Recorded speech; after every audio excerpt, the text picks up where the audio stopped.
விசையுறும் பந்தினை போல். விசை உறும் பந்தினை போல் உள்ளம் வேண்டியபடி செல்லும் உடல் கேட்டேன். நசையறு மனம் கேட்டேன், நித்தம் நவம் என சுடர்தரும் உயிர் கேட்டேன். அசைவரு மதி கேட்டேன், இதை அருள்வதில் உனக்கெதும் தடையுள்ளதோ? வல்லமைத்தாராயோ இந்த மாநிலம் பயனுற வாழ்வதற்கு. தெளிவுறவே அறிந்திடுதல், தெளிவுறவே அறிந்திடுதல், தெளிவு தர மொழிந்திடுதல், சிந்திப்பார்க்கே களிவளர உள்ளத்தில் ஆனந்த கனவு பல காட்டல், கண்ணீர் துளி வர உள் உருக்குதல், இவையாவும் நீ அருளும் தொழில்களென்றோ என மகாகவி சுப்பிரமணிய பாரதியின் சரஸ்வதி வணக்கத்தை முன்வைத்து கண்ணியத்திற்கும் போற்றுதலுக்கும் உரிய 43 ஆண்டு காலமாக ஒரு கல்வி நிறுவனத்தை கல்விக்கென புகழ்பெற்ற மாவட்டத்தில் வெண்ணந்தூர் என்கின்ற இந்த வரலாற்று சிறப்பு மிக்க மண்ணில் நிகழ்த்தி கொண்டிருக்கும் அன்பு பெருந்தகை திரு ஐயா சதாசிவம் அவர்களே, அவருடைய புதல்வர் இன்றைக்கு இந்த வளாகத்தை முழுமையாக பாதுகாத்து கொள்வதற்காக தன்னுடைய வாழ்க்கையில் தான் மறுபடியும் பெற்றுவிட முடியாத மணித்துளிகளை செலவழித்துக் கொண்டிருக்கக்கூடிய என் அன்பு சகோதரர் திரு சந்தோஷ் சதாசிவம் அவர்களே,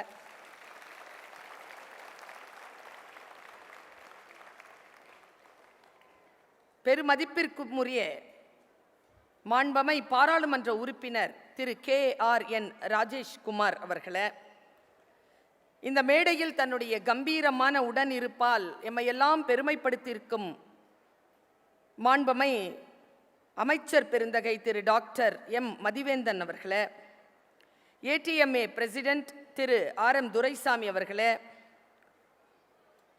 வெண்ணந்தூர் பஞ்சாயத் பிரசிடென்ட் திரு RS ராஜேஷ் அவர்களே, மேடையில் வீற்றிருக்கக்கூடிய இன்னபிற சிறப்பு விருந்தினர்களே, மிகச் சிறப்பாக இந்த பள்ளியை முன்னின்று நடத்தி கொண்டிருக்கக்கூடிய முதல்வர் அவர்களே, பிரமுகர்களே, ஊடகவியலாளர்களே, பத்திரிகை நண்பர்களே, இந்த நிகழ்ச்சிக்கு வந்திருக்கக்கூடிய அறிஞர் பெருமக்களே, தன்னுடைய வீட்டு திருமணத்திற்கு தன்னை எப்படி தயார் செய்து கொண்டு வருவோமோ அத்தகைய தயாரிப்புகளோடு வந்திருந்தாலும் கனிவுடன் கூடிய கண்டிப்பான புன்னகையுடன் இந்த நிகழ்ச்சியை நிர்வகித்துக் கொண்டிருக்கக்கூடிய ஆசிரியர்களே,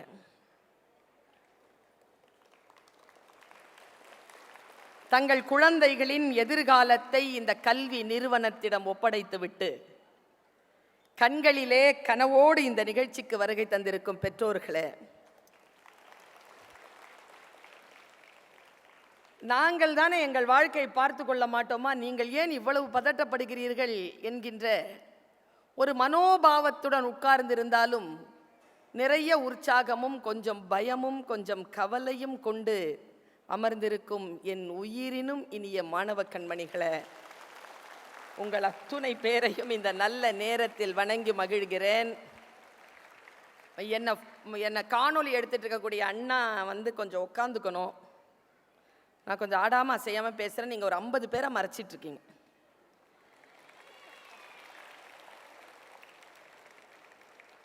இது என்னன்னா, இங்கே நிகழ்ச்சிக்கு வராதவங்களுக்காக நீங்கள் காணொளி பிடிச்சிட்டு இருக்கீங்களா? இந்த நிகழ்ச்சிக்கு வரணுங்கிறதுனால பனி தலையில் வீழ உட்கார்ந்து இருக்கக்கூடியவர்களுக்கு அது சிரமமாக இருக்கக்கூடாது என்பதற்காகத்தான் உங்களை உட்கார சொன்னேன். நான் இங்கே வந்திருப்பது உங்கள் அனைவருக்குமாகத்தான். சந்தோஷ் அவர்கள் தொலைபேசியில் என்னை தொடர்பு கொண்டு நீங்கள் இந்த நிகழ்ச்சிக்கு வர வேண்டும் என்று கேட்ட பொழுது அந்த குரலில் ஏதோ ஒரு விழைவு இருந்தது. நான் வந்தே ஆக வேண்டும் என்கின்ற ஒரு சிறிய, நான் அதை ஆணை என்று சொல்வதா, ஏக்கம் என்று சொல்வதா, அன்பின் கட்டளை என்று சொல்வதா என்னால் பிரித்து பார்க்க முடியவில்லை. நீங்கள் வர வேண்டும் என்று சந்தோஷ் அவர்கள் சொன்னவுடன் நான் வருகிறேன் என்று சொல்லிவிட்டேன். என்ன சிரமம் என்றால், நான் நேற்று தான் அண்ணன் அவர்கள் சொன்னது போல நேற்று தான் வெளிநாடு பயணம் முடித்துவிட்டு நான் நேற்று அதிகாலை 2 மணிக்கு திரும்புகிறேன். அங்கிருந்து மதுரைக்கு சென்று மதுரையிலிருந்து பணிகளை முடித்துவிட்டு இங்கு வந்திருக்கவே முடியாதபடிக்கான கால நெருக்கடி எனக்கு. நான் இப்படி யோசித்து பார்க்கிறேன். இப்படி சொல்லிதான் என் பேச்சை நான் தொடங்க போகிறேன். உங்களால் ஒரு காரியத்தை செய்யவே முடியாதபடிக்கான நெருக்கடி உங்களுக்கு இருக்கலாம். ஆனால் அதற்கு நேர் எதிர் மாற்றமாக யாரேனும் ஒருவர் இந்த கூட்டத்தில், இந்த மேடையில் யாரோ ஒருவர் மிக தீவிரமாக நினைத்திருக்கிறீர்கள், பர்வீன் சுல்தானா வரணும், நேர்ல வந்து பேசணும். என்னுடைய எல்லா நெருக்கடிகளுக்கும் அப்பாற்பட்டு பிரபஞ்சம் அந்த குரலை குறித்து கொண்டது என்னை உங்களுக்கு முன்னால் கொண்டு வந்து வீசி இருக்கிறது. வாழ்க்கை அப்படித்தான். நீங்கள் எதை மிக மிக மும்முரமாக தேடுகிறீர்களோ அது உங்களை தேடும். என் பிள்ளைகளே, இத்தகைய நிகழ்ச்சிகளில் பேசுவதில் எனக்கு இருக்கக்கூடிய சங்கடம் என்ன தெரியுமா? யாருக்கு பேசுறது? மாணவர்களுக்கு பேசுறதா? மாணவர்களை விட 3 மடங்கு அதிகமாக வந்திருக்கக்கூடிய பெற்றோர்களுக்கு பேசுறதா? இல்ல நிர்வாகிகளுக்கு பேசுறதா? இல்ல ஆசிரியர்களுக்கு பேசுறதா? ஒருத்தருக்கு பேசினா இன்னொருத்தருக்கு ஆகாதுங்கிறது எனக்கு சமீப காலமா தெரிஞ்ச ஒரு விஷயமா வேற ஆயிடுச்சு. ஒருத்தருக்கு சார்பா பேசினா இன்னொருத்தருக்கு ஆகிறதே இல்லை சார். யாருக்கு பேசுறது? இந்த மக்கள் உட்கார்ந்து இருக்கிறீங்கல்ல, பெற்றோர்கள், உங்க எல்லார்கிட்டையும் ஒரு விஷயத்தை நான் சொல்றேன். நான் தெரிஞ்சு வச்சிருக்கிறதுனால சொல்றேன். இந்த மாதிரியான ஆண்டு விழாக்கள்ல எங்களை மாதிரியான பேச்சாளர்களை கூப்பிட்டீங்கன்னா நாங்கள் ரொம்ப ஜாலியாயிருவோம். ஏன்னா மொத்தமாக இப்படி கிடைக்கவே மாட்டீங்க எங்கேயுமே. அரசியல் தலைவர்களுக்கும் அரசியல்வாதிகளுக்கும் வேறு சூழல். என்னை போன்றவர்களுக்கு இப்படி மொத்தமாக சிக்கவே மாட்டாங்க சார். ஆனால் கொஞ்ச நாள் பேசினதுக்கு அப்புறமா தான் தெரிஞ்சது, இதுங்க நம்ம பேச்சை கேட்கறதுக்காக வந்த கூட்டம் இல்லை, அது குழந்தைகளுடைய டான்ஸ் பார்க்கறதுக்கும் அவங்க பரிசு வாங்குறத கேட்டு ரசிக்கிறதுக்குமாமா வந்த கூட்டம். மாணவர்கள் கைத்தட்டுறாங்களே தவிர யாரை பற்றி நான் பேசுகிறேனோ அவங்க கைத்தட்டாததை பார்க்கும்போது இல்லை இல்லை நீ பேசும் பேச்சையும் கேட்க தான் வந்திருக்கோம் என்று சொல்வது போல் இருக்கிறது என்பதற்காக ஒரு 10 நிமிடம் 15 நிமிடம் உங்களுக்காக பேசலாம் என்று நினைக்கிறேன். மாணவ கண்மணிகளே, என் பேச்சு என்பது தூண்டில்தான்.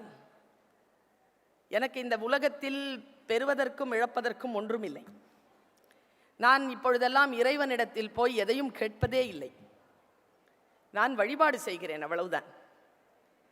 அவனிடத்தில் ஏதேனும் கேட்க வேண்டும் என்று எண்ணுகின்ற பொழுதெல்லாம் மனதிலே ஒரு வார்த்தை வந்து முட்டிக்கொண்டு நிற்கும். நீ கொடுத்ததற்கே நன்றி சொல்ல முடியவில்லை, இன்னும் அடுத்தடுத்து கேட்பதற்கு அஞ்சுதே என் நெஞ்சம்.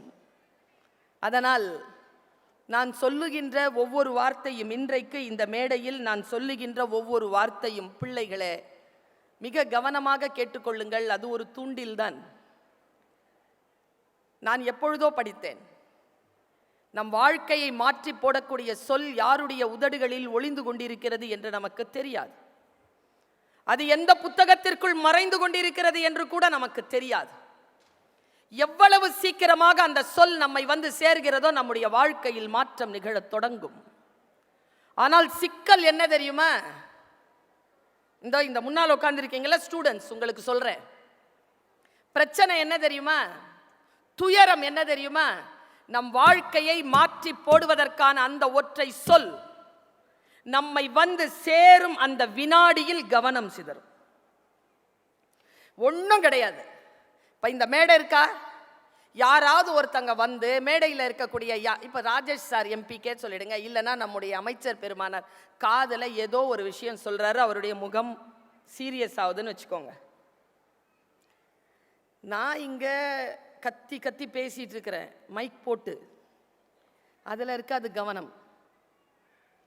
அவங்க 2 பேரையுமே பார்த்துட்டு இருப்போம். என்ன சொல்லியிருப்பார் சார், மூஞ்சி இவ்வளோ சீரியஸ் ஆகுத. நாம சாவர வரைக்கும் அவங்க 2 பேரும் என்ன பேசிக்கிட்டாங்கன்றது தெரிய போறது இல்லை. ஆனால் இங்கே மைக்கை போட்டு நான் கத்திக்கிட்டு இருக்கேன், அது எல்லாருக்கும் போய் சேரும். யாருடைய பேச்சை எங்கே எந்த வினாடியில் கவனப்படுத்திக் கொள்ள வேண்டும் என்பதில் என் குழந்தைகளே மிக மிக மிக கவனமாக இருங்கள். வேடிக்கை பார்ப்பதை விட முக்கியமானது வாழ்க்கையில் கவனத்தை செலுத்துவது. எனக்கு தெரியாது இந்த மேடையில் எத்தனை பேர் பரிசு பெற போகிறார்கள்னு. இது ரொம்ப நல்ல ஸ்கூலுங்க. நான் ஒரு அளவுகோல் மட்டும் வச்சு சொல்றேன். இது ரொம்ப நல்ல ஸ்கூல். இந்த ஸ்கூலினுடைய நிறுவனர் தன்னுடைய குழந்தைகளை இந்த பள்ளிக்கூடத்தில் தான் படிக்க வச்சிருக்கார். அது பெரிய விஷயம் இல்லை. எந்த ஹாஸ்பிட்டல் வச்சிருக்கிற டாக்டரும் தன் பிள்ளைக்கு அந்த ஆஸ்பத்திரியில் மருத்துவம் பார்க்க விட மாட்டேங்கிறாங்க. நல்ல ஆஸ்பத்திரிக்கு போங்கிறாங்க. இதே பள்ளிக்கூடத்தில் தான் நான் யோசிச்சு பார்க்குறேன், இது என்ன இடம்? சதாசிவம் சார் 1983ஆம் ஆண்டு கட்டிய ஒரு கட்டடம். டிசிஎஸ்ல வேலை செய்யறதை விட்டுட்டு அவங்க பையன் வந்து பொறுப்பெடுத்த மிகப்பெரிய வரலாற்று சிறப்பு மிக்க ஒரு பள்ளிக்கூடம். இந்த கல்வி நிறுவனத்தில் வேலை செய்வதற்கு நாங்கள் எல்லோரும் கொடுத்து வைத்திருக்கிறோம் என்று சொல்லுகின்ற ஆசிரியர்கள், படிக்கின்ற மாணவர்கள், படிப்புக்கு அனுப்பிய பெற்றோர்கள், நான் ஒரு வார்த்தையை கேட்கிறேன், இது யார் பள்ளிக்கூடம்? இன்னைக்கு முடிவு பண்ணிடலாம். 43 வருஷம் அது இந்த கல்லூரி, இந்த கல்வி நிறுவனம் ஆரம்பிச்சு. கல்லூரின்னு வாயில வந்துருச்சு, ஆரம்பிச்சிருவீங்களோ என்னவோ. நான் அறம் பேசுறவ, சொன்னா பழிச்சிரும். நான் ஒன்று சொல்லட்டுமா? இது இன்னைக்கு எழுதி வச்சுக்கோங்க. இது இந்த பள்ளிக்கூடம் இருக்குல்ல, இது சதாசிவம் சார் கட்டண பள்ளிக்கூடம். நிறுவனர் அவர்.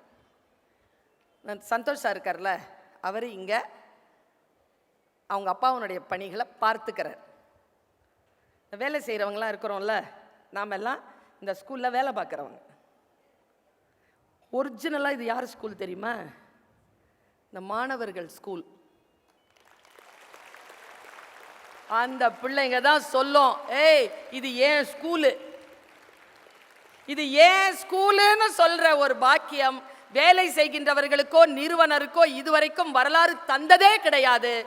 இது உங்க ஸ்கூல். நீங்க பேர குழந்தைகளை இந்த பக்கம் கூட்டிட்டு போனாலும், ஏய் தாத்தா பாட்டி படிச்ச ஸ்கூல் இதுரா, இது ஏன் ஸ்கூல்ரா என்று அவர்களுக்கு சுட்டி காட்டுகின்ற இந்த பள்ளிக்கூடம். ஒன்றை மட்டும் ஞாபகம் வைத்துக் கொள்ளுங்கள் குழந்தைகளே, உங்களுடைய என்ட்ரி இந்த ஸ்கூல்ல எப்படி இருக்குன்னு எனக்கு தெரியாது. நான் எனக்கு நானே சொல்லிக் கொள்வது போல் சொல்லிக் கொள்கிறேன். என்ட்ரி எப்படி வேணாலும் இருக்கலாம் ஒரு ஸ்கூல்ல, ஆனா எக்ஸிட் இருக்குல்ல, அது ஹிஸ்டாரிக்கலா இருக்கணும். சைன் பண்ணிட்டு போ. இந்த மாதிரி ஒரு ஸ்டூடெண்ட் இந்த ஸ்கூல்ல படிச்சான், சைன் பண்ணிட்டு போ. நான் இந்த நிர்வாகத்திற்கு ஒரு வார்த்தை கேட்கிறேன், இந்த ஆசிரியர்களுக்கும் கேட்கிறேன், எனக்கு பதில் சொல்லிடுங்க. நான் பேச்சை இன்னும் தொடங்கல. நான் பேச்சை நான் சும்மா மேலெல்லாம் சொல்லிட்டு இருக்கேன், சும்மா விஷயங்களை சொல்லிட்டு இருக்கிறேன்.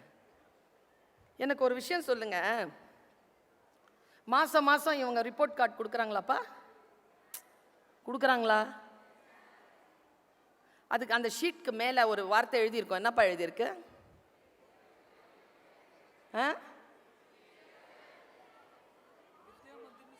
அதான் அது கீழே என்னது? அது அந்த கார்டுக்கு என்ன பேரு? Very good. பல இடங்கள்ல மாத்திட்டாங்க, மார்க் ஷீட் ரிப்போர்ட் கார்டுன்னு மாத்தினாங்க. இந்த ஸ்கூல் மட்டும் அதை மாத்தாம அப்படியே வச்சிருக்கு, ப்ராக்ரஸ் ரிப்போர்ட். ஞாபகம் வச்சுக்கோங்க, உங்களுடைய மார்க் லிஸ்ட் என்பது it's not a rank card, it's not a report card, it is a progress report. நான் 10th ஸ்டாண்டர்ட்ல 58% தான். ப்ராக்ரஸ் என்ன தெரியுமா? யூனிவர்சிட்டியில யூனிவர்சிட்டி ரேங்க் ஹோல்டர் நான். ப்ராக்ரஸ் ஜாயின் பண்ணது ஒரு ஸ்கூல்ல பிடி டீச்சரா 3 மாசம். இன்னைக்கு இருக்கிறது உலக தமிழ் சங்கம் மதுரையின் தமிழ்நாடு அரசு நிறுவனத்தின் துணைத் தலைவர் இயக்குனர். Progress, show progress, that is call progress report. சரியா? இந்த 98 மார்க் வாங்குறவளை பார்த்து பயப்படாத. சாரி டு சே சார், நான் இதை ஊரா சொல்லிக்கிட்டு இருக்கிறேன். இந்த ஃபர்ஸ்ட் மார்க் வாங்குறவங்கள பார்த்தா மட்டும் எனக்கு ஆவுறது இல்லை சார்.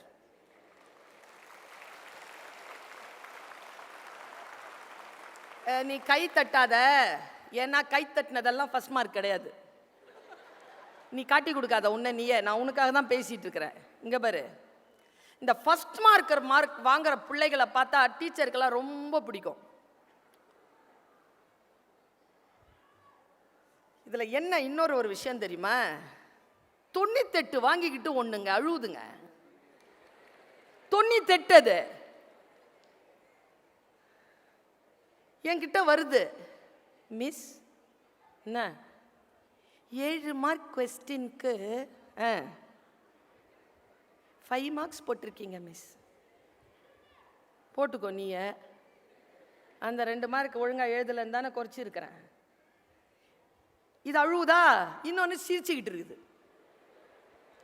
இந்த சிரிச்சிட்டு இருக்கிறத இந்த 98 அழுதுட்டு இருக்குது. இந்த சிரிச்சிட்டு இருக்கிறது 98 கிட்ட கேட்குது, எதுக்கு அழுவுற? இப்போ என்ன நடந்துச்சுன்னு அழுவுற? எங்கள் அப்பா திட்டுவார், 2 மார்க். சி லூஸு, 2 மார்க் எங்கன்னு தானே கேட்பார் உங்கள் அப்பா. ஆமாம், கேட்டு அடிப்பார். என்கிட்ட இருக்குன்னு சொல்லு. அது மொத்தமே 2 மார்க் தான் சார் வாங்கியிருக்கு. நான் என்ன சொல்கிறேன், நான் ஏன் தெரியுமா பேசுகிறேன் உங்ககிட்டலாம்? 2 மார்க் வாங்கிட்டு சிரிக்கவும் கூடாது, 98 மார்க் வாங்கிட்டு அழவும் கூடாது. தான் ரகசியமே. உன்னை நீயை பலப்படுத்திக்கிட்டே போ. இந்த எத்தனை பேருக்கு ஃபர்ஸ்ட் மார்க் வாங்கணும்? இப்போ நான் சொல்லி கொடுத்துட்டு போயிடுவேன், 30 செகண்டில் சொல்லி கொடுத்துட்டு போயிடுவேன். எனக்கு அந்த டாக்டிக்ஸ் தெரியும். எத்தனை பிள்ளைங்க ஃபர்ஸ்ட் மார்க் வாங்கணும்னு நினைக்கிறேன்? ஃபர்ஸ்ட் மார்க் வாங்கணும்.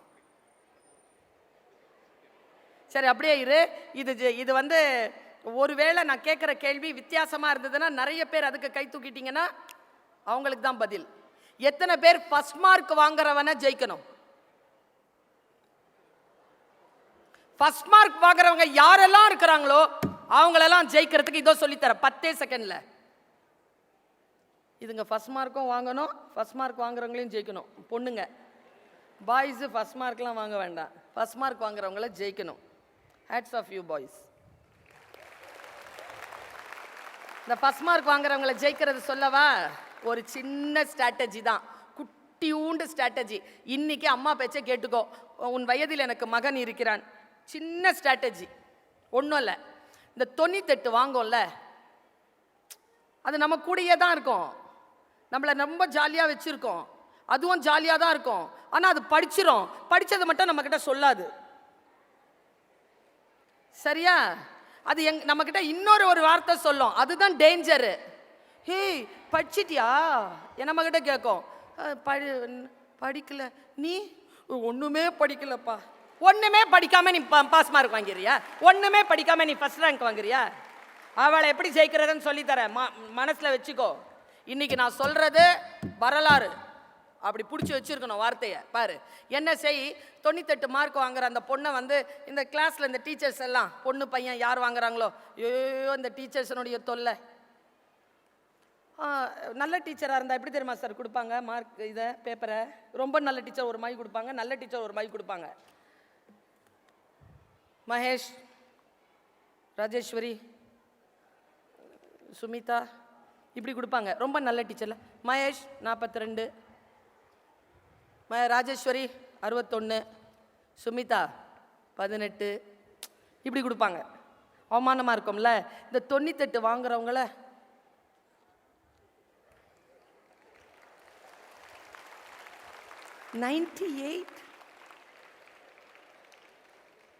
all class clap. அது வாங்கிக்கிட்டு திமிர் பிடிச்சது வாங்கிக்கிட்டு கிளாப் தான் பண்ணியாச்சா, உட்காராது. யார் கிளாப் பண்ணலையோ அவங்கள பார்க்கும். நான் நல்ல க்ளோஸ் அப்ல அதை பார்த்து வச்சுக்கிட்டேன் குழந்தைகளை. 10ஆம் கிளாஸ்ல பார்த்து வச்சுக்கிட்டேன். எப்படி ஜெயிச்சம்பர்?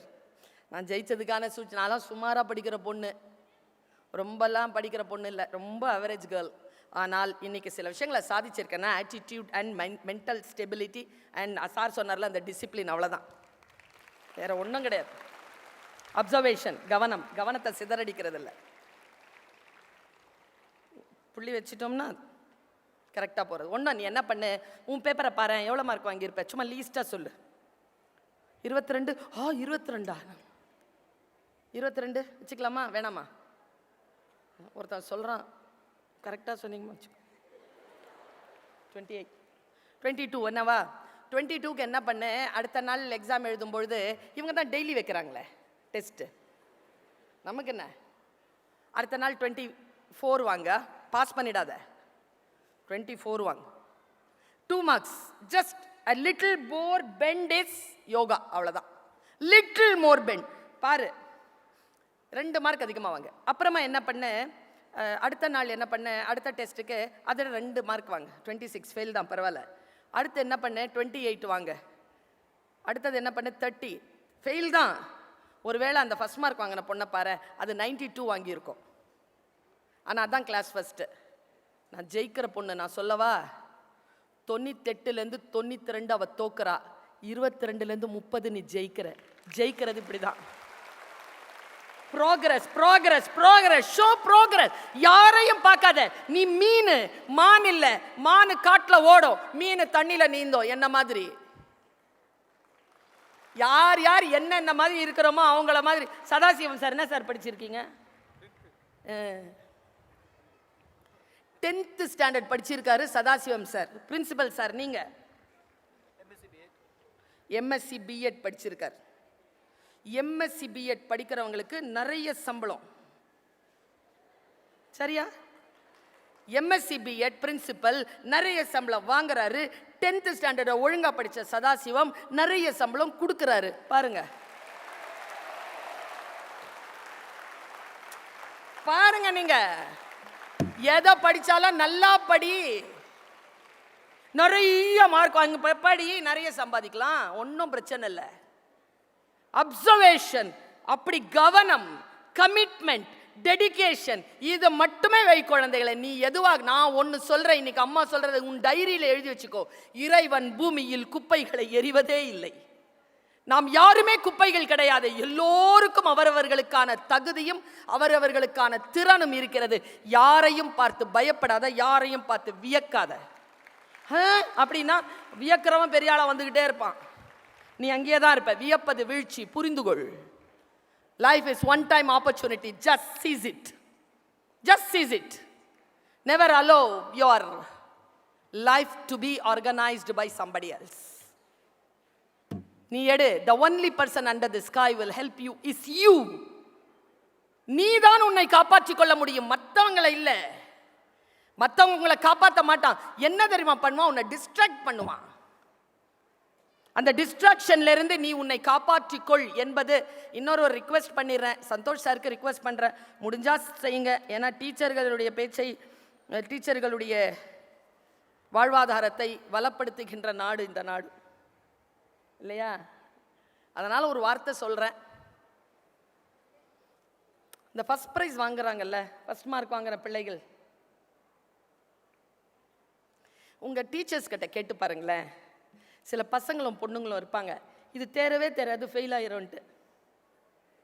அதுங்க பாஸ் பண்ணி இருந்ததுன்னு வச்சுக்கோங்களேன், அதுங்களை கொண்டாடுங்க, ரொம்ப முக்கியம் அது. இவ ட்ராப் அவுட் ஆயிடுவா, இது சரியில்லை அப்படின்னு நினைக்கிறேன், நான் கொண்டாடுறேங்க.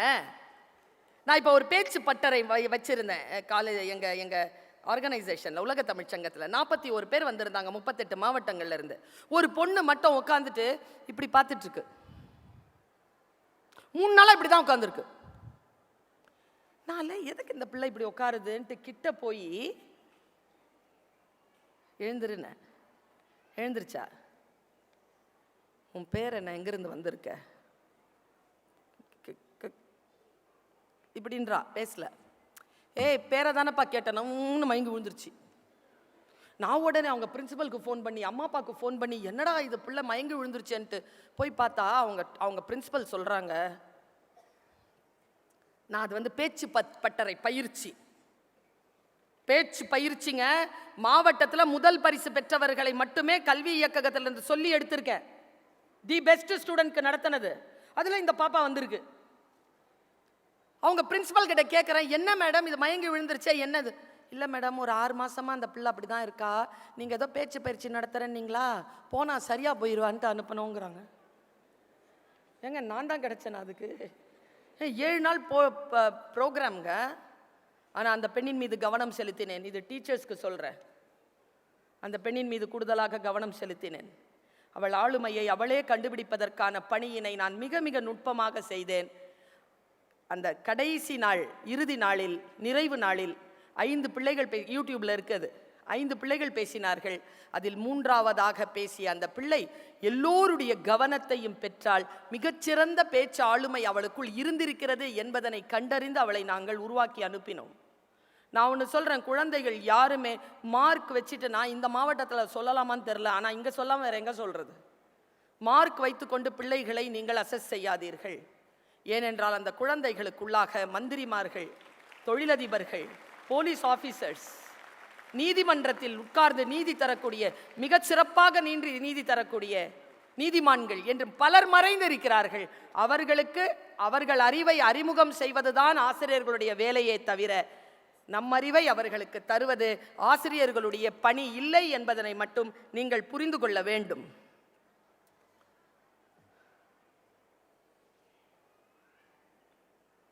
அமைச்சரிடமிருந்து ஒரு குறிப்பு வந்திருக்கிறது. இந்த பள்ளியில் மாணவனாக படித்த திரு R.S. ராஜேஷ் அவர்கள் இப்பொழுது இந்த பேரூராட்சியான வெண்ணத்தூர் பேரூராட்சியின் தலைவராக இருக்கிறார்.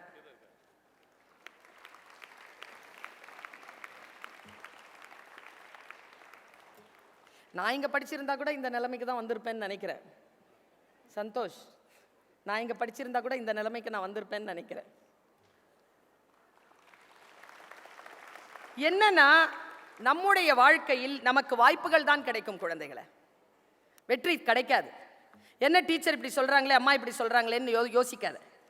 உண்மைதான், யாரும் வெற்றியை தருவதே இல்லை. நீ எழுதி வச்சுக்கோ, வாய்ப்புகள் தான் தரப்படும். யார் ஒருவர் வாய்ப்புகளை பயன்படுத்திக் கொள்கிறோமோ அவர்களுக்கு தான் வெற்றியை தவிர எல்லோருக்கும் வெற்றி தட்டில் வந்து சேராது.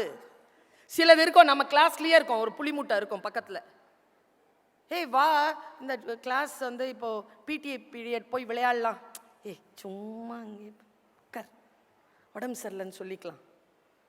அது ஒன்று உட்காந்துட்டு இருக்கோம், அது அப்படியே வரும், தொடர்ந்து வரும். நான் ஒன்று சொல்றேன், நீ முடிவு செய்தால் உன் வாழ்க்கையில் உன்னுடைய வாழ்க்கையை நீ அடுத்த கட்டத்திற்கு எடுத்து செல்வதற்கு வேறு யாருடைய பேச்சையும், டிமோட்டிவேட் ஆகிற பேச்சையே கேட்காத. இன்னிலிருந்து ஆரம்பி உன்னுடைய டிசிப்ளின் வேலையை. காலை முதல் இரவு வரை நீ என்ன செய்கிறாயோ, நான் சொல்லுகிறேன், உன் டைரியில் மறுபடியும் 2ஆவதாக எழுதி வைத்துக்கொள். 17 வயது முதல் 25 வயது வரை நீ எதை செய்வாயோ வாழ்க்கை முழுவதும் அதைத்தான் செய்வாய். என்ன செய்யறங்கிறத எழுதி வச்சுக்கோ. இன்னைக்கு நீ 17 வயசுல இருக்கிற, 16 வயசுல இருக்கிற, 15 வயசுல இருக்கிற, திஸ் இஸ் த ஏஜ். சில பேர் சொல்லுவாங்க, சின்ன வயசு தானேங்க. யார் சொன்னது சின்ன வயசுன்னு? 15 வயசு சின்ன வயசுன்னு யார் சொன்னது? சட்டத்திலே நீங்கள் சிறுவர்கள் என்று சொல்லப்படுவீர்கள். ஆனால் உண்மையான வாழ்க்கை, நான் ஒரு வரலாறு சொல்கிறேன். அரசியல் தலைவராக, தமிழ்நாட்டின் காவல் சாமியாக, 5 முறை முதலமைச்சராக, ஒரு தேர்தலிலும் தோற்காத தமிழினத்தின் தலைவராக வாழ்ந்த முத்தமிழறிஞர் கலைஞர் கருணாநிதி அவர்கள் தன்னுடைய 13 வயதிலே முடிவு செய்கிறார் தன்னுடைய அரசியல் வாழ்க்கையை. 13 இயர்ஸ். நீங்க எல்லாருமே 2010 போனாப்பா?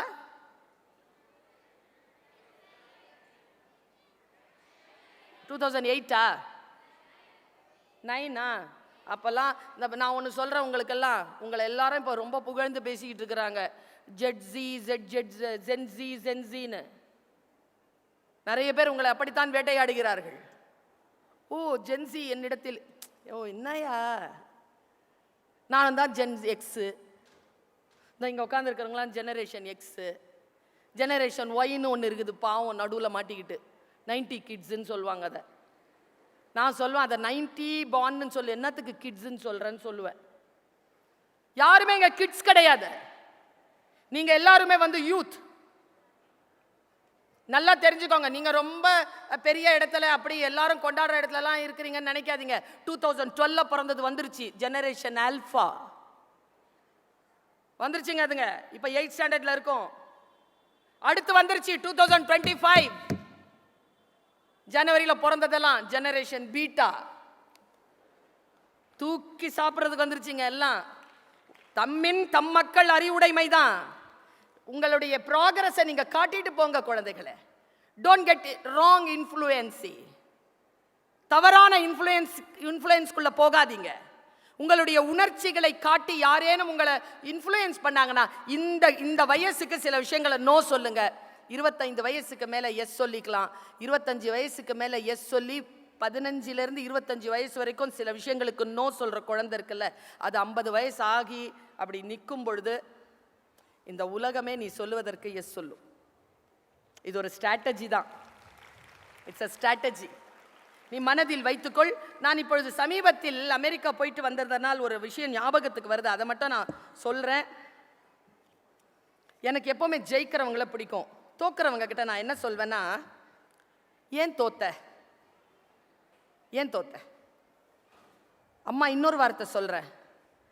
இது வெறும் இந்த மாதிரி கூட்டங்களுக்கு பேசுகிற வார்த்தை இல்லை, இண்டிவிஜுவலுக்கு பேசுகிற வார்த்தை. இந்த மூங்கில் காட்டில் எந்த மூங்கில் அந்த புல்லாங்குழல். யாருக்கு புரியும் இது நான் சொல்லுவது? நான் சொல்வது உனக்கு புரிந்துவிட வேண்டும் என்கின்ற மிக நுட்பமான ஒரு பேரார்வத்துடன் நான் இதை சொல்கிறேன். ஏன் தோத்த? நமக்கு புரிகிறதே இல்லை. ரூமி என்கின்ற மாபெரும் ஞானி சொல்கிறான், நீ எதிலையாவது தோத்துட்டியா, உன் காரணங்களால் நீ தோற்கடிக்கப்படும் பொழுது அந்த காரணங்களின் மீது மட்டும் உனக்கு சந்தேகம் வராதது ஏன்? வீட்டில் போய் எழுதி வை. ஏதோ ஒரு வகையில் எனக்கான வாய்ப்பு மறுக்கப்படுகிறதா, எனக்கான ஒரு விஷயம் இல்லாமல் போகிறதா, நான் கீழே தள்ளப்படுகிறேனா, ஏதோ ஒரு நிலையில் நான் அதற்கு காரணமாக இருக்கிறேன். அதை தேடி கண்டுபிடிச்சு அதை ரெடி பண்ணு. யாரிடத்திலும் ஹெல்ப் கேட்காத. 1-2 பேர் தான் இருக்கிறாங்களே, அம்மா அப்பா அண்ட் டீச்சர்ஸ், அவங்க போதுமானவர்கள் நமக்கு. அவர்களிடத்தில் கேள், அவர்கள் உனக்கு சொல்லி தருவார்கள். நான் சமீபத்தில் நான் போயிட்டு வந்தேன்னு சொன்னேன்ல, அதுக்கு முன்னாலேயே நான் தெரிந்து கொண்ட ஒரு விஷயம். நான் ஹியூஸ்டன் மாநகரத்துக்கு போனபோது அங்கே நாசா போனேன். நாசா இந்த உலகத்திலேயே அது பெரிய ஒரு அறிவியல் விஞ்ஞான களம். பல இடங்கள்ல இருக்கு நாசா. நாசாக்கு போயிட்டு ஒரு வரலாறை தெரிந்து கொண்டேன். என்னன்னு கேட்டா,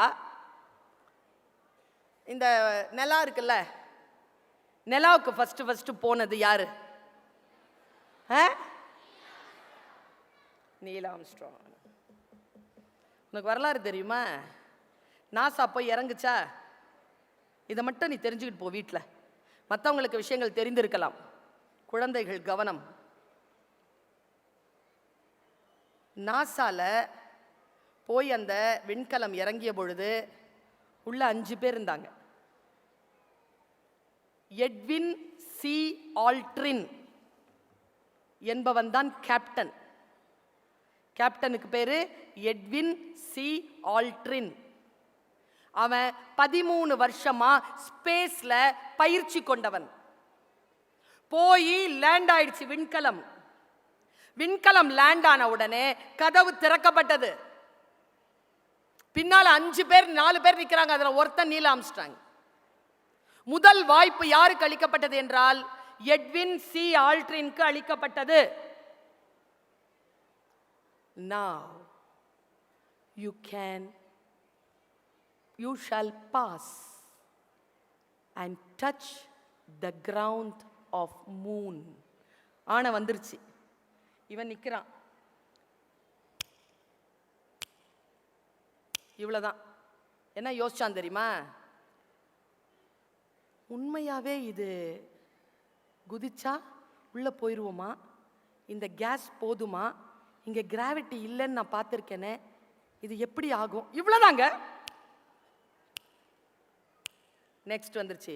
Now the next person shall pass. பின்னால இருந்தான் நீல் ஆம்ஸ்ட்ராங். டக்குன்னு கால் வச்சுட்டான் எடுத்து.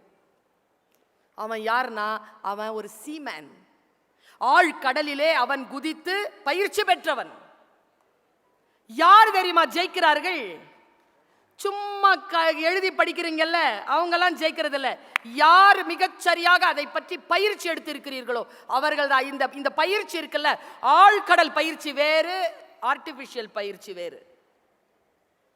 வாய்ப்பு வருகின்ற பொழுது just grab it. எனக்கு வந்தது ஒரு வாய்ப்பு.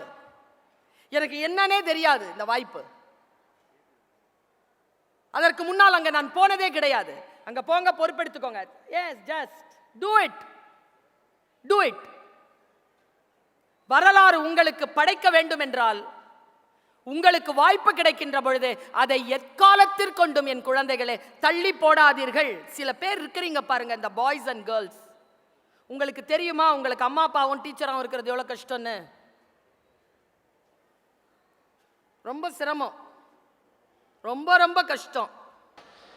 தாய் தந்தையரை பற்றி யாரிடமும் குறை சொல்லாதே, அவர்களிடத்தில் எந்த ஒரு ஆலோசனையும் பெறாதே. நான் பொதுமக்களுக்கு சொல்லுகிறேன், உங்களுடைய கணவன் மனைவி யாரை பற்றியும் மூன்றாவது நபரிடத்தில், குழந்தைகளை பற்றி மூன்றாவது நபரிடத்தில் கம்ப்ளைண்ட் பண்ணாதீங்க. கம்ப்ளைண்ட் பண்ண என்ன நடக்குது தெரியுமா? நம் மீது கொண்ட அன்பினால் அவர்கள் ஆலோசனை தருவார்கள், அதில் குடும்பம் பிரிந்து போகும். அது அம்மாவா இருக்கட்டும், தங்கச்சியா இருக்கட்டும், அண்ணனா இருக்கட்டும். கணவன் மனைவி நடுவில் யாருமே வரக்கூடாது, குழந்தை கூட வரக்கூடாது. இந்த அம்மா அப்பா இருக்கிறீங்கல்ல, இந்த குழந்தைகளுக்கு 3 பரிசு தர முடியும். நீங்கள் இவ்வளவு வெளிப்படையாக நான் சொல்லுகிறேன் என்றால் அதற்குள் ஒரு சூட்சுமம் மறைந்திருக்கிறது. 3 பரிசுகள் தான் நீங்கள் தர முடியும். முதல் பரிசு குழந்தைகளுக்கு தருவது. நான் சொல்லுவதில் யாரேனும் மன வருத்தப்படும்படியான நிகழ்ச்சிகள் உங்கள் வாழ்க்கையில் நடந்திருந்தால் நான் அதற்கு மன்னிப்பு கேட்டுக்கொள்கிறேன், பொறுத்தருள்க. ஆனா ஒழுங்கா இருக்கிற ஃபேமிலி இருக்கல, இயற்கையால் ஆசீர்வதிக்கப்பட்ட ஃபேமிலி இருக்கல, சில நஷ்டங்கள் ஏற்படாத ஃபேமிலி இருக்கல, அவங்களுக்கு சொல்றேன், இந்த குழந்தைகளுக்கு தாய் தந்தையர் கொடுக்கின்ற முதல் பரிசு அம்மாவும் அப்பாவும் சேர்ந்து இருப்பதுதான். அதை விட பெரிய பரிசை நீங்கள் குழந்தைகளுக்கு தர முடியாது. அவங்களுக்கு முன்னாக கோபமாக பேசி அவர்களுக்கு முன்னாலும் நீங்கள் ஒற்றுமையாக இல்லை என்பதனை காட்டி விடுவது போல ஒரு பயங்கரமான பயமான பாதுகாப்பற்ற ஒரு சூழல் ஒரு குழந்தைக்கு கிடையாது. ஒரு குழந்தையாக இருந்து நான் அதை அனுபவித்து சொல்கிறேன். இரண்டாவது, நீங்க 2 பேரும் உடல்நிலையை பார்த்துக்கோங்க, உயிரோட இருங்க தயவு செஞ்சு. இழந்தவர்களுக்கு தான் தெரியும், அப்பாவோ அம்மாவோ இல்லாத குழந்தைகளுக்கு தான் தெரியும் அது எவ்வளவு பெரிய வலி என்று. இயற்கையாக நஷ்டம் வந்தால் அது வேறு. நீங்களாக தவறான நடவடிக்கைகளில் ஈடுபட்டு, உங்க கவனமில்லாத நடவடிக்கைகளில் ஈடுபட்டு உங்கள் உடலையோ உங்கள் உயிரையோ பறிகொடுத்து விடாதீர்கள். இது நான் குழந்தைகள் சார்பாக கேட்டுக்கொள்வது. மூன்றாவது பரிசு, உங்கள் உழைப்பில் சம்பாதித்த பொருளை குழந்தைகளுக்கு பீஸா கட்டுங்க. அது ரொம்ப பெரிய விஷயம் நான் சொல்றது. ஒரு பள்ளிக்கூடத்தில் நம் குழந்தை படிக்கிறது என்றால் என் உழைப்பின் வியர்வையை நான் என் குழந்தைக்கு தருகிறேன். எங்க அம்மா ஒரு வார்த்தை சொன்னாங்க, அது சரியா அப்ப எனக்கு புரியல, அது இப்ப கூட எனக்கு புரியல. சுல்தான் எங்க வா, என்னம்மா பேச்சுக்கெல்லாம் போறியே, போக்குவரத்து கொடுப்பாங்களா உனக்கு? கொடுப்பாங்கம்மா. அது ஏதாவது நன்மை செய், யாருக்காவது ஃபீஸ் கட்டி ஏதாவது நன்மை செய். ஆனால் நீ காலேஜ்ல கிளாஸ் எடுத்து சம்பாதிக்கிறல்ல, அந்த காசுல உன் குழந்தைக்கு ஃபீஸ் கட்டு. அம்மா சொன்னாங்க, நான் கிளாஸ் எடுக்கிறல்ல, என் கிளாஸ்ல 25 வருஷமா நான் கிளாஸ் எடுத்திருக்கேன், இது வரைக்கும் என் கிளாஸ்ல ஒரு பிள்ளை கூட ஃபெயில் ஆனது கிடையாது, ஃபெயில் ஆக விட்டது கிடையாது. அந்த பணத்தை எடுத்து என் குழந்தைக்கு ஃபீஸ் கட்டு என்றால் என் அம்மா. குழந்தைகளுக்கு இன்னொரு விஷயம் சொல்றேங்க, அந்த மூன்றாவது பரிசு சொன்னல, அது ரொம்ப அழகான விஷயம். நீங்கள் கடனாளியாக இல்லாமல் இருப்பது. Plan your life financially. பொருளாதாரத்தில் பிளான் பண்ணுங்க. இன்றைய சூழல் மிக அற்புதமாக இருக்கு. நான் யோசிச்சு பார்க்கிறேன், என்னுடைய தாய் 10 வயது, எனக்கு ஒரு அண்ணன், ஒரு அக்கா, ஒரு தம்பி, ஒரு தங்கச்சி. இது சொல்றதுக்கெல்லாம் நான் யோசிக்கிறதே இல்லை. ஏன் தெரியுமா? இதில் உங்களுக்கு ஏதோ ஒரு நன்மை மறைந்திருக்கிறது. ஒருவேளை அது எனக்கான ஒரு வழியா இருக்கலாம், பரவாயில்ல, டீச்சர் தானே. 5 பிள்ளைங்க, அப்பாவுக்கு வேலை போயிடுச்சு, எனக்கு 10 வயசு. ரொம்ப கஷ்டப்பட்டு எங்க அம்மா வளர்க்குறாங்க. நகையெல்லாம் வித்து ஏதோ ஒரு வீடு வாங்குறாங்க, அது கூட பேங்க்ல இருக்கு. 5 ரூபாய் ஒரு நாளைக்கு கிடைச்சா போதுங்கிற நிலைமை. நான் என்னுடைய 23வது வயசுல எங்க அம்மாட்ட கேட்டேன். அந்த டைம்ல தான் கல்யாணம் ஆகிற டைம். அப்ப கேட்டேன், அம்மா காசே சம்பாதிக்காத ஒரு ஆளோட, ஆனா எங்க அப்பா எங்களுக்கு அப்படி இருந்தாருங்க, எங்க குடும்பத்துக்கு அப்படி இருந்தார் அப்பா. அப்பா அம்மாட்ட கேட்கிறேன், அம்மா காசே சம்பாதிக்கிற ஒரு ஆளை எப்படிம்மா இவ்வளவு மரியாதையா நீ நடத்துனீங்க, ஏமா டிவோர்ஸ் பண்ணலன்னு கேட்டேன். கேட்கக்கூடாது, தப்பு. ஏமா அப்பாவை நீ விவாகரத்து பண்ணல? அம்மா சொன்னாங்க, ரொம்ப அன்பானவர்மா அவரு, இன்னொன்னு, எனக்கு கணவர் அப்படிங்கிறது ஒரு பக்கம் இருக்கட்டும், என் 5 பிள்ளைகளுக்கும் தகப்பன் வேண்டும் என்பதற்காகத்தான் நான் என் குடும்பத்தை பிரிக்கவே இல்லைன்னு சொன்னான். அந்த வார்த்தை இருக்குல்ல, குடும்பத்தை காத்தல். தவறுகள் செய்தாலும் பிழைகள் மலிந்திருந்தாலும் இந்த குடும்பம் என்கின்ற உறவை நிறுத்தி வைக்கக்கூடிய அம்மா அப்பாக்கள் தான் வளமையான ஆளுமையான தலைமை குணம் நிறைந்த குழந்தைகளை உருவாக்குகிறார்கள். இதை நான் ரொம்ப உரிமை எடுத்துக்கிட்டு உங்ககிட்ட சொல்றேன். எவ்வளவு சிக்கல் இருந்தாலும் பரவாயில்லை, குடும்பம் என்கின்ற ஒன்றை அப்படி பிடிச்சு வச்சுக்கோ. உங்க குழந்தைகளுக்கு சொல்றேன், இன்னும் ஒரு 5 நிமிஷத்துல என்னுடைய பேச்சு நிறைவுறும். வார்த்தைகள் என்னிலிருந்து வரவில்லை, யாரோ ஒருவர் தான், இறைவன் தான் அதை செலுத்துகிறார். 2 மரத்தை சொல்றேன் குழந்தைகளை, 2 மரம். புரியுதா நான் சொல்றது உங்களுக்கு? என் பேச்சு உங்களுக்கு புரிந்து கொண்டிருக்கிறதா? புரிந்து கொள்கிறீர்களா? நிமிர்ந்து உட்காருங்க. சந்தோஷ் குறிச்சு வச்சுக்கோங்க. 100%. போற இடத்துல தான் 80-90 தான் வரும், சில இடங்கள்ல தான் 100 வரும். வெண்ணந்தூர்ல ஸ்ரீ வித்யா மந்திர்ல 100க்கு 100 சொன்னவுடன் நிமிர்ந்து உட்கார்ந்துருக்கு. என்ன தெரியுமா? இது ஒரு சின்ன ஜெஸ்டர் தான். சொன்னவுடன் நிமிர்ந்து உட்கார்ந்தல்ல குழந்தை, உன் வாழ்க்கையில் இப்போ ஒரு அதிசயம் நடந்திருக்கு. இருந்த இடத்துல இருந்தே 2 இன்ச் உயர்ந்திருக்க. அவ்வளவுதான். Stay alert. Always stay alert. Be aware. Be aware and stay alert. 2 மரத்தை சொல்றேன். ஒரு மரம் சந்தன மரம். இந்த சந்தன மரம் இருக்குல்ல, நீ எல்லாம் சந்தன மரம் தான். அது முக்கியமா இந்த வயதுல இருக்கிறதெல்லாம் சந்தன மரம் தான். ஏன் தெரியுமா? இந்த வயது தான்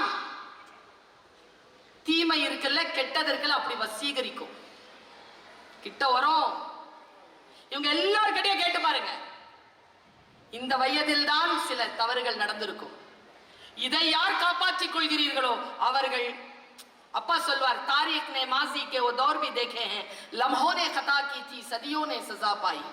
என்ன அர்த்தம் தெரியுமா? காலம் என்கின்ற அந்த கேலண்டர் இருக்குல்ல, அது சில ரகசியங்களை பொத்தி வைத்திருக்கிறது. வினாடிகள் தான் தவறிழைக்கின்றன, தண்டனையோ யுகங்களுக்கு கிடைக்கிறது. யுகங்களுக்கு கிடைக்கும் நீ செய்கின்ற ஒரு வினாடி தண்டனை. நான் திரும்ப சொல்லுகிறேன், நாம் ஏதேனும் தவறு செய்தால் அந்த தவறுகளை பெரியவர்கள் மன்னிப்பார்கள். ஆனால் ஒருபோதும் அந்த தவறு நம்மை மன்னிப்பதில்லை. தவறு நம்மை பின்பற்றும், தவறு நம்மை தொடரும். அது இல்லாமல் இருப்பதற்காக உங்களுக்கு நான் ஒரு கவனமான விஷயத்தை சொல்லுகிறேன். சந்தன மரம் இருக்குல்ல, அது பாம்புகளால் சூழப்பட்டிருக்கும். ஹிந்தியில தோஹா அப்படின்ட்டு 2 வரி எழுதுவான் கபீர். அந்த 2 வரி கவிதைகளில் என் ஆழ் மனதை வசீகரித்த ஒரு 2 வரியை உங்களுக்கு நான் விதையாக கொடுத்து விட்டு போகிறேன். முடிந்தால் புரிந்து கொள்ளுங்கள், புரிந்து கொள்ள முயற்சி செய்யுங்கள் என் குழந்தைகளை. சந்தன மரம் இருக்குல்ல, பாம்புகளால் சுத்தப்பட்டிருக்கும். இருந்தாலும் சந்தனத்தை நெற்றியில் பூசுகிறோம், கழுத்தில் பூசுகிறோம், நெஞ்சில் பூசுகிறோம், கடவுளின் பாதத்தில் வைக்கிறோம். சந்தனம் உயர்ந்தது. பாம்புகளால் சூழப்பட்ட சந்தனம் எப்படி உயர்ந்ததாயினது? ஒரு ரகசியம்தான். நன்மை எங்கே இருக்கிறதோ நன்மையை விட தீமைதான் வசீகரிக்கப்படும். ஏய், அந்த பொண்ணு 15 வயசுல என்ன அழகா இருக்கா பாரு. 15 வயசுல குரங்கு, பன்னி, நாய் எல்லாமே அழகா தான் இருக்கும். எல்லாமே அழகா தான் இருக்கும். இந்த அழகை சுமந்து கொண்டு அலையாது. அதை அழகு செய்ய வேண்டும் என்று நினைக்காது. அது இயற்கையாகவே அழகான வயதுதான். அதை பாதுகாத்துக்கொள். பாம்புகளால் சூழப்பட்டாலும் ஒருபோதும் சந்தன மரம் அந்த பாம்புகளின் விஷத்தை உள்ளே எடுத்துக் கொள்வதே இல்லை. பாம்புகளின் விஷத்தால் சந்தன மரம் பாதிப்படைவதே இல்லை. அதான் சந்தன மரத்தின் உயர்ச்சி. உன்னை சுற்றி இருக்கின்றவர்கள் போதையாக இருப்பார்கள், உன்னை சுற்றி இருக்கின்றவர்கள் தவறான நடவடிக்கையில் இருப்பார்கள், உன்னை சுற்றி இருக்கின்றவர்கள் பணத்தை போட்டு பெரிய பெரிய கேட்ஜெட்ஸ் வாங்கிட்டு வருவாங்க, உன்னை சுற்றி இருக்கின்றவர்கள் பணத்தை கையில் வைத்திருப்பார்கள், காலில போட்டிருக்கக்கூடிய செருப்பு கூட அவ்வளவு உயர்ந்ததா இருக்கும், கையில வச்சிருக்கக்கூடிய சாப்பாடு கூட அந்த அளவுக்கு உயர்ந்ததா இருக்கும். ஆனால் அது எல்லாம் உன்னை வசீகரிக்க கூடாது. ஏனென்றால் அதனால் எந்த தவறையும் இழைத்து விடக் கூடாது என்பதில் கவனம் வை.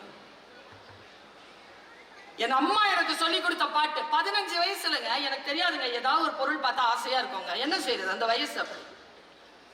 ஒரே வார்த்தை தான் இங்க வந்து உட்காந்துச்சு. அந்த வார்த்தை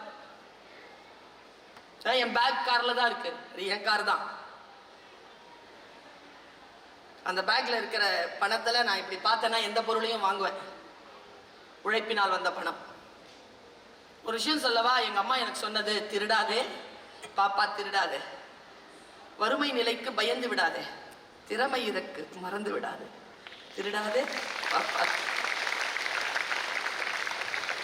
என்ன வார்த்தை தெரியுமா அது? எனக்கு நானே self respect, self discipline. Sir சொன்னார்ல, பாராளுமன்ற உறுப்பினர் ஐயா சொன்னார்ல, ஒழுக்கம். ஒழுக்கம்ன்றது வேற எதுவுமே கிடையாது குழந்தைகளை. தொடர்ந்து ஒழுகுவது. சொட்டிக்கிட்டே இருந்தா அது சொட்டுதுப்பாங்க, தொடர்ந்து சொட்டுச்சுன்னா அதுக்கு ஒழுக்கம்னு பேரு. இல்ல ரெண்டு வகை இருக்கு, தீ ஒழுக்கம் இருக்கு, நல்லொழுக்கம் இருக்கு. எதை நீ தொடர்ந்து ஒழுகுகிறாயோ அது உன் ஒழுக்கம். நல்லதை ஒழுகு. ஒரு மரம் சொல்லிட்டேனா இன்னொரு மரம் சொல்லிட்டு நான் இடம் சாருகிறேன். என் பாட்டி சொன்ன மரம், உன் வயதை விட ஒரு 4-5 வயது குறைச்சல்.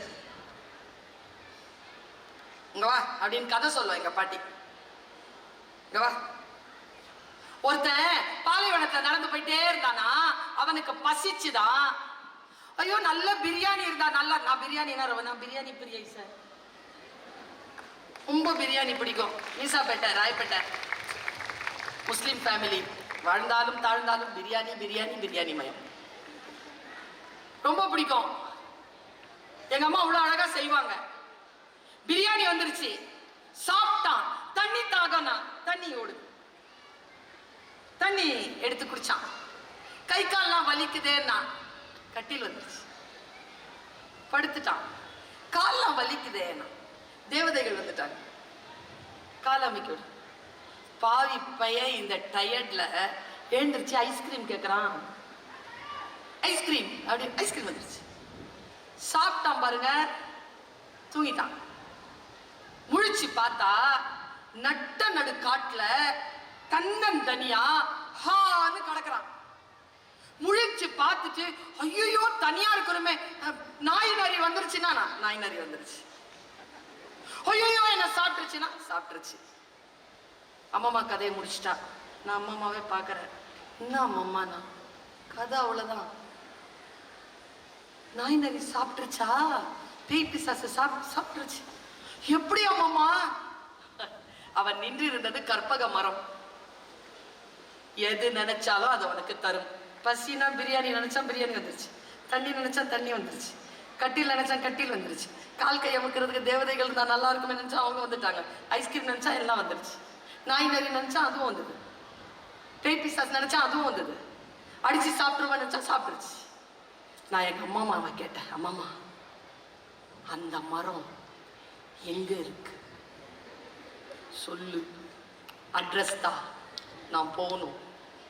எங்க அம்மா சொன்ன பதில் தான் உங்க எல்லாருக்குமான பதில். அம்மா சொல்லிச்சு, அந்த மாதிரி ஒரு மரம் இன்னைக்கு எங்க இருக்குன்னு எனக்கு தெரியாது சுல்தானா, ஆனா ஒண்ணு சொல்றேன், ஒரு குழந்தை பிறக்குதுல்ல, அந்த குழந்தைக்கு மனம் என்கின்ற ஒன்று வளர்வதே கற்பக மரம் தான். அது என்ன நினைக்கிறதோ அது அதற்கு தரும். உயர்ந்ததை நினை, உயர்ந்ததை நினை, உயர்வு உனக்கு வந்து சேரும். சத்துணவு சாப்பிட்டு விட்டு மாநகராட்சி பள்ளிக்கூடத்தில் படித்த பிள்ளை நான். இன்றைக்கு இந்த நிலையில் இருக்கிறேன். 32 நாடுகளுக்கு சென்று வந்திருக்கிறேன். ஒரு டிக்கெட்டை கூட சொந்த செலவுல வாங்கினதில்லை.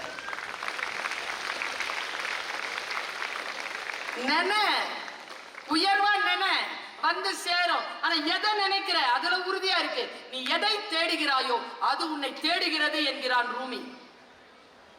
மனிதர்களை தேடி விடாத, வந்து விடுவார்கள். தகுதியற்றவர்கள் வந்து சேர்ந்து விடுவார்கள். தகுதியானதா இல்லையா என்று உனக்கு என்ன தெரியும்? இறை மீது நம்பிக்கை இருந்தால் அவங்கிட்ட கொடு. கடவுளே, எனக்கு தகுதியான ஒன்றை நான் மிகச் சிறப்பாக வருகின்ற நேரத்தில் எனக்கு நல்குவாயாக என்று சொல்லி உன் கடமையை மட்டும் செய். நான் சொல்லுகிறேன், மற்ற எல்லா உயர்வுகளும் உன் காலடிக்கு வந்து சேரும். இந்த வயது நீ நின்று கொண்டிருப்பது கப்பல், அந்த கப்பல் நின்று கொண்டிருப்பது துறைமுகத்தில். துறைமுகத்தில் கப்பல் கட்டப்படட்டும். அது நடுகடலை சந்திக்கின்ற பொழுது, அது பல சூறாவளிகளை சந்தித்தாலும் உடையாமல் கரை வந்து சேரும். அந்த வயது உன்னுடையது. வா, இப்பொழுது பார்த்தால் சிட்டுக்குருவி போல் தான் தெரிவாய். நானும் அப்படித்தான் தெரிந்தேன். சிறகை விரித்து பறக்கின்ற பொழுது தெரிந்து கொண்டேன் நான் சிட்டுக்குருவி இல்லை, ராஜாளி என்று. தோவானத்தில் பறந்து கொண்டிருக்கிறேன். பூட்டிய இருப்பு கூட்டின் கதவு திறக்கப்பட்டது. சிறுத்தையை வெளியில் வா.